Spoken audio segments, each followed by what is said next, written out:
Halo teman-teman mahasiswa, kuliah itu seharusnya jadi tempat kita belajar dan berkembang, tapi kadang ada aja dosen yang bikin pengalaman kuliah jadi nggak menyenangkan.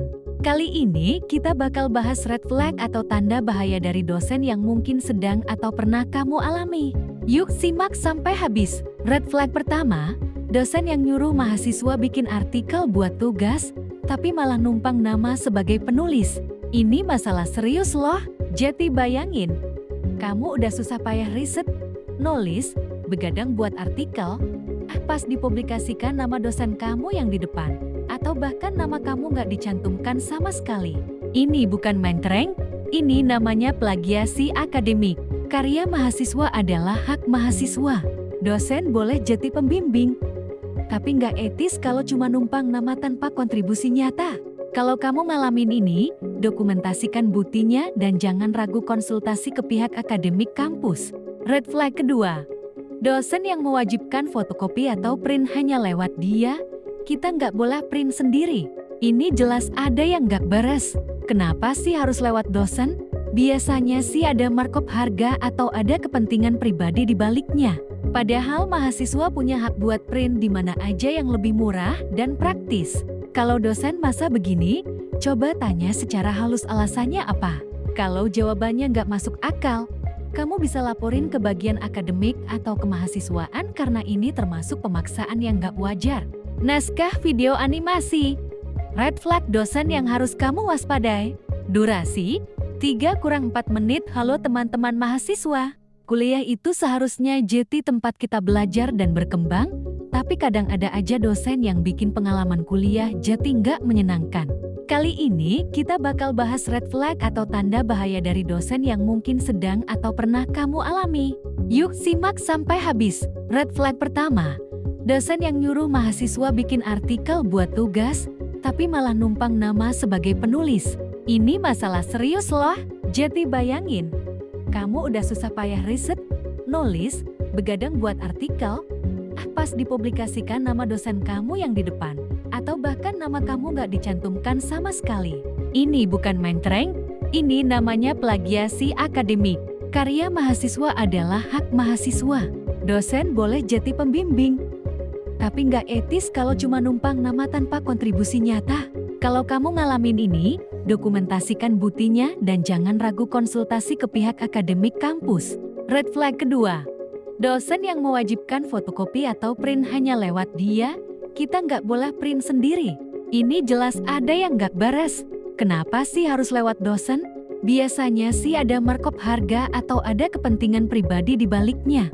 Padahal mahasiswa punya hak buat print di mana aja yang lebih murah dan praktis. Kalau dosen masa begini, coba tanya secara halus alasannya apa. Kalau jawabannya nggak masuk akal, kamu bisa laporin ke bagian akademik atau kemahasiswaan karena ini termasuk pemaksaan yang nggak wajar. Red flag ketiga, kuliah di hari libur nasional atau weekend. Terus kalau kita komplain malah dibilang ngatur dosen. Halo, mahasiswa juga punya hak buat istirahat dan merayakan hari libur. Memang sih jadwal kuliah kadang padat, tapi bukan berarti dosen bisa senaknya ngambil waktu libur mahasiswa. Yang lebih parah lagi, kalau kita cuma ngingetin atau kasih masukan, malah dianggap kurang ajar atau nggak sopan. Padahal komunikasi dua arah itu penting dalam pendidikan. Dosen yang baik akan menghargai waktu dan masukan mahasiswa, bukan malah defensif atau merasa paling benar. Red flag keempat, kalau nggak ikut kegiatan non-akademik yang diadakan dosen atau kampus, mahasiswa langsung dianggap alpa di perkuliahan. Ini praktek yang sangat merugikan mahasiswa. Kehadiran kuliah ya harusnya dinilai dari kehadiran di kelas, bukan dari ikut event atau kegiatan tambahan. Mahasiswa punya banyak kesibukan lain, ada yang kerja part-time, ada yang ngurus keluarga, atau memang fokus ke akademik aja. Memaksa mahasiswa ikut kegiatan dengan ancaman nilai atau absensi itu bentuk abuse of power. Kampus seharusnya jadi tempat belajar yang fleksibel, bukan tempat dipaksa ikut kegiatan yang gak relevan. Red flag kelima, kampus atau fakultas cuma fokus memperbaiki tampilan luar, tapi substansi di dalamnya gak dibenerin. Gedung baru dicat, taman dipercantik, fasilitas instagramable bertambah, tapi kurikulum outdated. dosen ngajarnya asal-asalan, perpustakaan bukunya jadul, wifi lemot, lab nggak terawat. Ini namanya kosmetik doang tanpa perbaikan mendasar. Mahasiswa butuh kualitas pendidikan yang baik, bukan cuma kampus yang cantik di foto.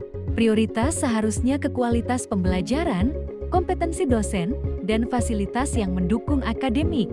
Red flag ke-6, ada evaluasi perkuliahan atau pengisian kuesioner dosen setiap semester, tapi nggak ada perubahan sama sekali. Kita udah jujur isi kritik dan saran, tapi semester depan masalah yang sama terulang lagi. Ini bikin mahasiswa jadi apatis dan ngerasa suara mereka nggak didengar. Evaluasi itu harusnya jadi alat perbaikan, bukan cuma formalitas administrasi. Kalau memang ada evaluasi, harus ada tindak lanjut nyata. Dosen atau pihak kampus yang baik akan menerima kritik dengan lapang dada dan berusaha memperbaiki kekurangan mereka. Jadi teman-teman, kalau kamu ngalamin satu atau lebih red flag ini di kampus kamu nggak sendirian. Yang penting, dokumentasikan buktinya, diskusikan dengan teman, dan jangan takut untuk speak up ke pihak yang berwenang seperti Badan Eksekutif Mahasiswa, bagian akademik, atau bahkan ombudsman kampus kalau ada. Mahasiswa punya hak untuk mendapat pendidikan yang berkualitas dan perlakuan yang adil. Kamu pernah ngalamin hal serupa? Share pengalaman kamu di kolom komentar. Dan jangan lupa like dan subscribe buat konten seputar kehidupan kampus lainnya. Tetap semangat dan jangan menyerah.